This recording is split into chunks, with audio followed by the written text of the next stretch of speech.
नमस्कार दोस्तों, मैं न्यूट्रिशनिस्ट शरिंदर सिंह वालिया आपका स्वागत करता हूं।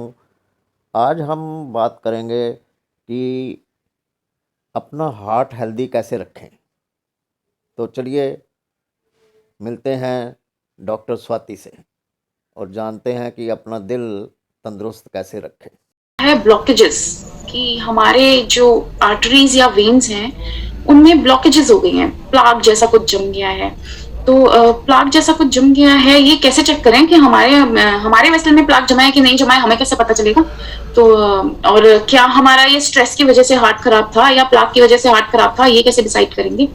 तो पहली चीज तो ये कि आप स्टेयर टेस्ट से डिसाइड कर सकते हैं। अगर आप 5 to 10 या 15 स्टेयर्स चढ़ पाते हैं 1 मिनट में, तो आप मतलब ये रूल आउट कर सकते हैं कि देयर माइट बी ब्लॉकेजेस। क्योंकि अगर ब्लॉकेजेस नहीं है और सिर्फ मेल फंक्शनिंग या लाइफस्टाइल डिसऑर्डर है, तो आपका वो इसी से ठीक हो जाएगा, जो हमने पहले देखा कि फूड और अपना लाइफस्टाइल मैनेज करने से हम इसको can come back to normal. पर अगर आपके पास ब्लॉकेजेस भी हैं तो देखिए, टेंशन नहीं लेना है। अगर ब्लॉकेज भी हो गई है तो वो टाइगर को हमें अपने पास कभी नहीं रखना है। तो blockage is something which is physiological. मतलब आप ब्लॉकेज कैसे ठीक करें बिना डॉक्टर के, ये कैसे होगा? इसके लिए तो स्टेंट और वो इतने दुनिया भर के प्रोसीजर्स हैं, तो ये कैसे हम घर पे कर सकते हैं? अब हम घर पे नहीं कर सकते ऑब्वियसली। मैं ये नहीं कहूंगी कि आपकी ब्लॉकेजेस ठीक हो जाएगी, लेकिन हमारे पास एक बहुत अच्छा बाईपास सिस्टम होता है। हमें पता नहीं है, पर हमारे शरीर में कोलैटरल्स फॉर्म हो जाते हैं। आपने देखा है जब कहीं ग्राफ्ट होता है या कुछ होता है, या कहीं हमारा क्या कहते हैं, कोई चोट लग जाए और उस जगह की हमारी नर्वस सिस्टम खत्म हो जाती है, मतलब सेंसेशन खत्म हो जाती है उस जगह पर। धीरे धीरे धीरे over the period of time, अगर बहुत मेजर साइट नहीं है तो फिर से वो सेंसेशन वापस आ जाती है। That is regeneration. हमारी बॉडी हर वक्त रीजनरेट करती रहती है। सेल्स मरते हैं, पुराने मरते हैं, नए बनते हैं, पुराने मरते हैं, उसकी जगह जाते हैं, कोई एक्सक्रीट हो जाते हैं, कोई शरीर में रह जाते हैं, कोई कहीं इकट्ठे हो जाते हैं। तो अगर हमारे हार्ट में ब्लॉकेजेस हैं, तो पहली बात तो ये सोचिए कि ब्लॉकेज आपको कभी एक दिन में नहीं होती। ये होना शुरू हुई कोई 15-20 साल पहले समथिंग होना शुरू हुई, और अब ये आगे धीरे धीरे आपका यहाँ इस पॉइंट इन टाइम पे आई है। तो ये बहुत सालों से चल रही है। तो आप अब तक नहीं मरे, तो इसका मतलब आप आगे भी अपनी लाइफ निकाल सकते हैं, राइट? तो हमारे शरीर में क्या होता है, क्यों क्यों आप ये 25 साल कैसे निकाल लिया आपने? वो ऐसे निकाल लिया क्योंकि जब ये कोई भी आर्टरी ब्लॉक हुई, तो उस आर्टरी का एक बाईपास जनरेट हो गया। प्लस जो हमारे फूड हैबिट्स हैं, उसमें से हम कुछ ऐसा खा रहे हैं जो उन ब्लॉकेजेस को क्लियर करते हैं। यहाँ पर एक बहुत ही इंपॉर्टेंट जो कंपाउंड है, अब कंपाउंड कहें क्या कहें उसको, नाइट्रस ऑक्साइड एक केमिकल है बेसिकली, ये रोल में आता है। ये क्या करता है, हमारे ब्लड के फ्लो को इंक्रीज करता है, और ये बेसिकली पाइप को साफ करने वाला ब्रश है। अभी हमने देखा हमारे पास पानी की पाइप होती है, अगर उसके अंदर से पानी कंटिन्यूअसली फ्लो करता रहता है तो वो पाइप एकदम साफ रहती है।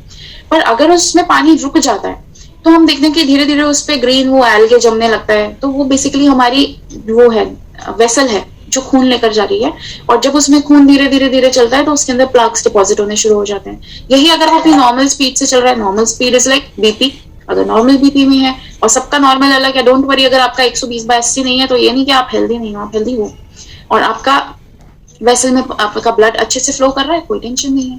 पर जहां हमारा ये वेसल थोड़ा सा कंस्ट्रिक्ट होना शुरू हुआ, थोड़ा सा अंदर, तो क्या हुआ, नली छोटी हो गई, अब जगह नहीं मिल रही, तो जो लिक्विड उसके अंदर से फ्लो कर रहा है वो उसको अपग्रेड करते हुए फ्लो कर रहा है, मतलब उसके अगेंस्ट घसड़ते हुए फ्लो कर रहा है। एक बड़ी ट्यूब थी, उसके अंदर से कोई चीज फ्लो कर रही है, प्लस वो छोटी होती जा रही है, लेकिन प्रोडक्ट तो उतना ही है ना, शरीर में खून तो उतना ही है, नली तो छोटी हो रही है। तो उसको क्या हुआ, उसको प्रॉब्लम हो रही है उसको पास करने के लिए। This is basically blockage. आपके पाइप में कहीं प्लाक फंस गई, यही ब्लॉकेज होता है और कुछ नहीं होता। और इसके लिए बहुत ही इंपॉर्टेंट हमारे बॉडी में एक क्या कहते हैं, ये नाइट्रस ऑक्साइड एक कंपाउंड होता है। हर सेल इसको प्रोड्यूस करता है, एवरी सेल प्रोड्यूस इट। तो सिमिलरली अगर हमें कहीं ब्लॉकेजेस हैं जहां हम अपना स्ट्रेस टेस्ट फेल कर रहे हैं, तो इसका मतलब हमें अपने शरीर में नाइट्रस ऑक्साइड बढ़ाने की जरूरत है। जहां आपका ये ठीक हुआ, आपके 90% प्रॉब्लम्स जो हैं ठीक हो गए। तो जब हम शुरू से मैनेज करते आ रहे हैं कि हमने अपना स्ट्रेस भी थोड़ा सा मैनेज किया, लाइफस्टाइल भी थोड़ा सा मैनेज किया, थोड़ा सा हमने अपनी वेसल्स को क्लीन किया, नाइट्रस ऑक्साइड की तरफ ध्यान दिया, तो हम काफी प्रॉब्लम्स से वैसे ही निजात पा सकते हैं। राइट। तो अभी हमने देखा कि कैसे ये अब ब्लॉकेज भी हमारी लगभग लगभग ठीक हो गई। हम टेस्ट करा सकते हैं, वी कैन गो, इस पॉइंट इन टाइम पे हम टेस्ट करा सकते हैं और अपने डॉक्टर से ओपिनियन ले सकते हैं। लेकिन मैं आपको बताऊं, जैसे ही आप डॉक्टर के पास जाओगे तो सबसे पहले वो आपको एक गोली देगा एस्प्रिन। तो देखिए अब ये एस्प्रिन से हुआ क्या, ये एस्प्रिन आज से नहीं है, ये दुनिया का, वर्ल्ड का ओल्डेस्ट ड्रग है, सबसे पुराना ड्रग। 1890s के आसपास ये बना था। तो एस्पिरिन लेने से लेकिन होता क्या है, पहली बात तो ये जो भी फैक्ट मैं आपके सामने प्रेजेंट कर रही हूँ, ये सब फैक्ट डॉक्यूमेंटेड है। और मतलब ये कुछ भी ऐसा नहीं है जो गूगल से आया और हमने लिख लिया। It is all documented in medical scriptures, और किसी छोटे स्क्रिप्चर में नहीं, लैंसेट और साइंस, ये सब ऐसी स्क्रिप्चर्स हैं जो हर, क्या कहते हैं, हर मेडिकल ऑर्गेनाइजेशन इनको मानती है। और इसमें ये लिखा गया कि एस्पिरिन लेने से जिनको भी हार्ट अटैक कभी हुआ है, सिर्फ उन्हीं को एस्पिरिन देने की जरूरत है। वो भी एक बेबी डोज हम कहते हैं एस्पिरिन की, 75 mg होती है इंडिया में, बाहर 80 mg लोग दे देते हैं। तो सिर्फ उन्हीं को जरूरत है। और मैं अपने एक्सपीरियंस से ये मुझे पता है कि अगर आप किसी डॉक्टर के पास बीपी के लिए जाएं कि मेरा बीपी बढ़ रहा है, या मेरा बीपी फ्लक्चुएट हो रहा है, या मेरा को शुगर है, या मेरे को कोलेस्ट्रॉल है, तो आपको aspirin as a precautionary drug दी जाती है। इंडिया में तो ऑलमोस्ट हर 10 में से 9 बंदे को एस्पिरिन दी जाती है, हर 10 में से 9 बंदे। तो it is documented that we don't need aspirin, हमें एस्पिरिन चाहिए ही नहीं टिल द टाइम हमें कोई अटैक नहीं आया। और उसमें भी बहुत ही मिनिमल डोज, 75 mg सिर्फ रिकमेंडेड है। तो ये, और ये एफडीए कहता है, FDA is like, it is the highest authority जो हर ड्रग के एक्शन को कंट्रोल करता है। ठीक है, तो ये एक छोटी सी नॉलेज थी। तो चलिए, अब हम डॉक्टर ने एस्पिरिन दी, अब ये कह रहे हैं एस्पिरिन लेनी नहीं है, तो करें क्या, खून पतला करें कैसे, क्योंकि हमारे हार्ट में प्रॉब्लम है और पतला खून तो जरूरी है उसको चलाने के लिए, तो कैसे करें। तो देखिए, हमारे किचन में एक बहुत बढ़िया सी एस्पिरिन मिलती है, और वो आप कहने का मतलब ये है कि आपकी एक्चुअल एस्पिरिन को वो खत्म कर देगी। तो वो कौन सी एस्पिरिन है, वो एस्पिरिन है जो मेरा थंब है, थंब का जो फर्स्ट मार्क होता है, इतना बड़ा चंक, आप सबका थंब का फर्स्ट मार्क, इतना बड़ा chunk of ginger, 1 clove of garlic and turmeric, turmeric is हल्दी। इसको लेके आप पेस्ट बनाइए, रात को गर्म पानी के साथ पी के सो जाइए। It is an aspirin. और ये कैसी एस्पिरिन है, ये वो एस्पिरिन है जो आपकी ब्लड को वहां थिन करेगी जहां जरूरी है। जब आप मेडिकेशन वाली एस्पिरिन खाते हो तो उसको नहीं पता कि उसको कौन सा ब्लड थिन करना है, वो तो शरीर में जितना भी ब्लड है सबको थिन करेगी। लेकिन ये जो एस्पिरिन है, ये आपको कंट्रोल्ड ब्लड थिनिंग देता है। कंट्रोल्ड ब्लड थिनिंग इज, ये वही आपका ब्लड थिनिंग का अफेक्ट करेगा जहां पर आपको ब्लड थिनिंग की जरूरत है, जहां क्लॉट फॉर्मेशन हो रही है। जहां क्लॉट फॉर्मेशन नहीं हो रही, इट विल गो अनडाइजेस्टेड, इसके एक्सट्रैक्ट आपके ब्लड में मिल जाएंगे और बाकी सब एक्सक्रीट हो जाएगा। वाई सिर्फ यही प्रोडक्ट्स क्यों, हम सब यूजुअली ये सब खाते ही हैं, रोज ही खाते हैं इनका।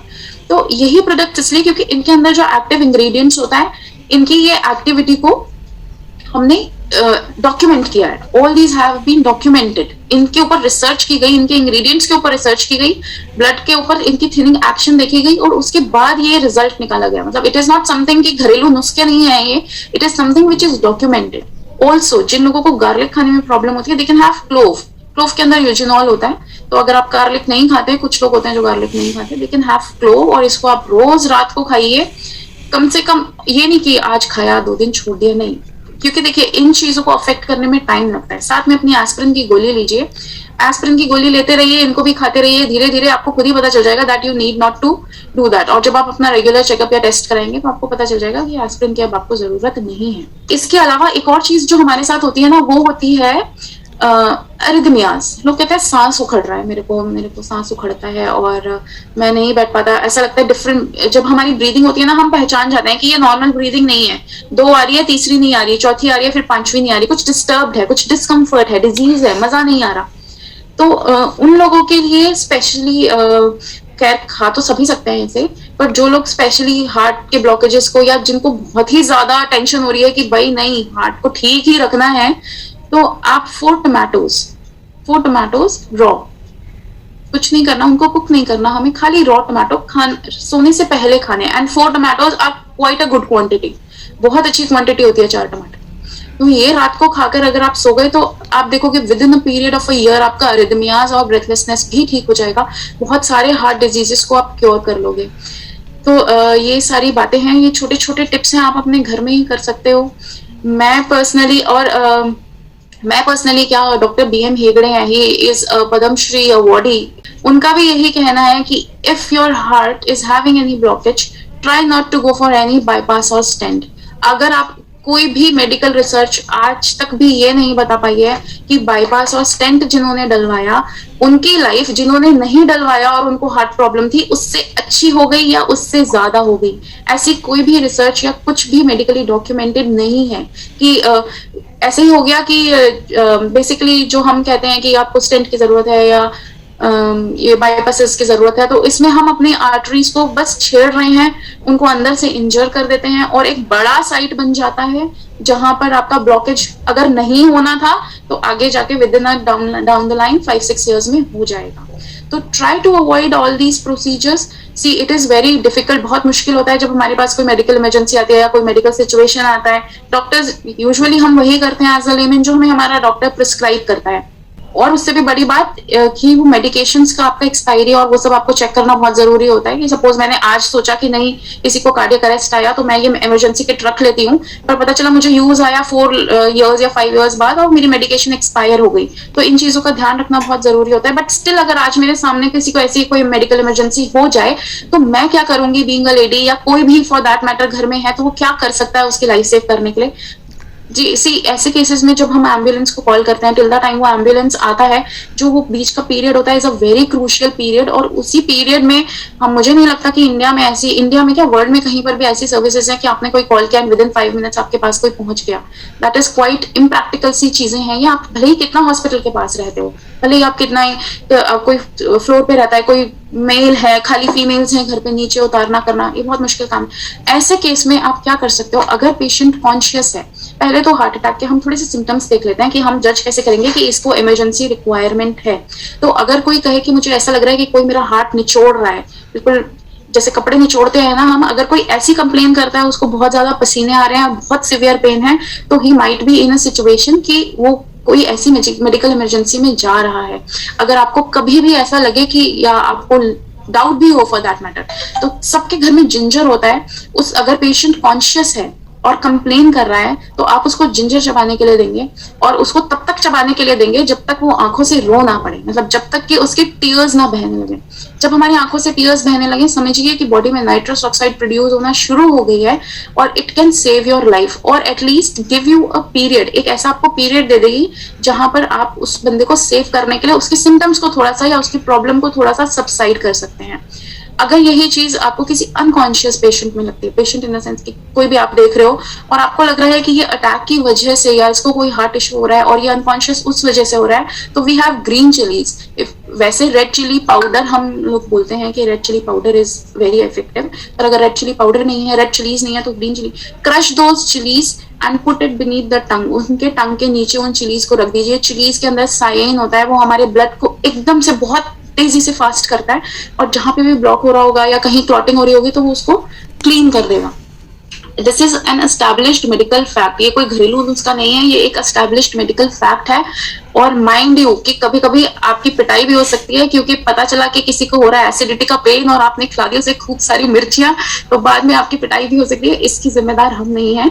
तो थिंग इज कि इट इज वेरी इंपॉर्टेंट, और ये कुछ है जो आप किसी की लाइफ सेव कर सकते हैं, अपने आप को बचा सकते हैं किसी मेडिकल इमरजेंसी से या किसी लाइफ लॉस से बचा सकते हैं। बहुत ही सिंपल सी चीज है, एंड आई थिंक कि हमें नहीं पता थी या काफी लोगों को इस बारे में नहीं पता होगा।